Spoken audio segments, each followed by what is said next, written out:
सभी श्रोताओं का श्री रामचरितमानस में हार्दिक स्वागत अभिनंदन। आज के इस वीडियो में आप सभी के सामने प्रस्तुत है श्री रामचरितमानस के बालकांड के दोहा नंबर 149 और 150 का संपूर्ण अर्थ। बढ़ते हैं दोहे की तरफ। दान शिरोमणि कृपा निधि, नाथ कहूँ सति भाव, चाहूँ तुम्हि समान सुत, प्रभु सन कवन दुराऊ। राजा ने कहा, हे दानियों के शिरोमणि, हे कृपा निधान, हे नाथ, मैं अपने मन का सच्चा भाव कहता हूँ कि मैं आपके समान पुत्र चाहता हूँ। प्रभु से भला क्या छिपाना। देखी प्रीति सुनि बचन अमोले, एव मस्तु करुणा निधि बोले, आप सरिस खोजऊँ कह जाई, निप तव तनय होब मैं आई। राजा की प्रीति देखकर और उनके अमूल्य वचन सुनकर करुणा निधान भगवान बोले, ऐसा ही हो। हे राजन, मैं अपने समान दूसरा कहाँ जाकर खोजूं, अतः स्वयं ही आकर तुम्हारा पुत्र बनूंगा। सतरूप ही बिलो की कर जोरे, देखी मांगु बरु जो रुचि तोरे, जो बरुनाथ चतुर निप न मागा, सोई कृपाल मोहि अति प्रिय लागा।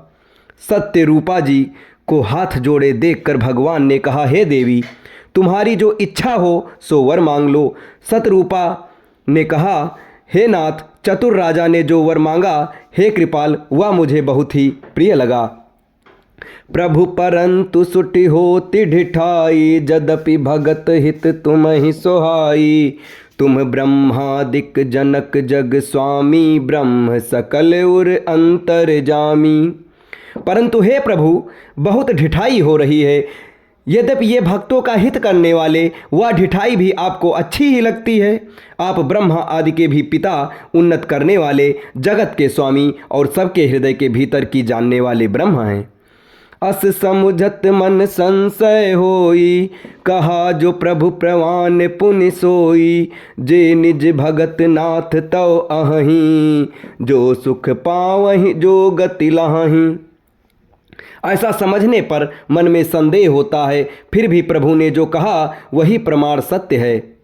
मैं तो ये मांगती हूँ कि हे नाथ, आपने जो निज जन हैं, वे जो अलौकिक अखंड सुख पाते हैं और जिस परम गति को प्राप्त होते हैं, सोई दुख सोई सुख सोई गति सोई भगति, सोई निज चरण स्नेह, सोई विवेक सोई रहनि प्रभु, हम ही कृपा करि देहु। हे प्रभु, वही सुख, वही गति, वही भक्ति, वही अपने चरणों में प्रेम, वही ज्ञान और वही रहन सहन कृपा करके हमें दे दीजिए। सुनि मृदु गूढ़ रुचिर बर रचना, कृपा सिंधु बोले मृदु बचना, जो कछु रुचि तुम्हारे मन माही, मैं सो दीन सब संशय नाही। रानी की कोमल गूढ़ और मनोहर श्रेष्ठ वाक्य रचना सुनकर कृपा के समुद्र भगवान कोमल वचन बोले, तुम्हारे मन में जो कुछ इच्छा है वह सब मैंने तुमको दिया, इससे कोई संदेह न समझना। मातु विवेक अलौकिक तोरे, कबहु न मिटहि अनुग्रह मोरे, बंद चरण मनु कहो बहोरी, अवर एक बिनती प्रभु मोरी। हे माता, मेरी कृपा से तुम्हारा अलौकिक ज्ञान कभी नष्ट ना होगा। तब मनु ने भगवान के चरणों की वंदना करके फिर कहा, हे प्रभु, मेरी एक विनती और है।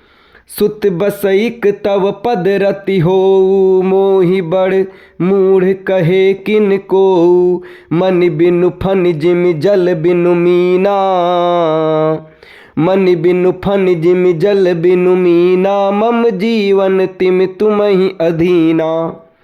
आपके चरणों में मेरी वैसी ही प्रीति हो जैसी पुत्र के लिए पिता की होती है। चाहे मुझे कोई बड़ा भारी मूर्ख ही क्यों न कहे, जैसे मणि के बिना सांप और जल के बिना मछली नहीं रह सकती, वैसे ही मेरा जीवन आपके अधीन रहे, आपके बिना न रह सके। अस बरु मागि चरण गहि रहौ, एव मस्तु करुणा निधि कहौ। अब तुम मम अनुशासन मानी, बसहु जाई सुरपति रजधानी। ऐसा वर मांगकर राजा भगवान के चरण पकड़े रह गए। तब दया के निधान भगवान ने कहा, ऐसा ही हो, अब तुम मेरी आज्ञा मानकर देवराज इंद्र की राजधानी अमरावती में जाकर वास करो। अब इसके आगे के दोहे और उसकी चौपाई आपको अगले वीडियो में बताई जाएगी। तब तक हमारे साथ बने रहें। धन्यवाद।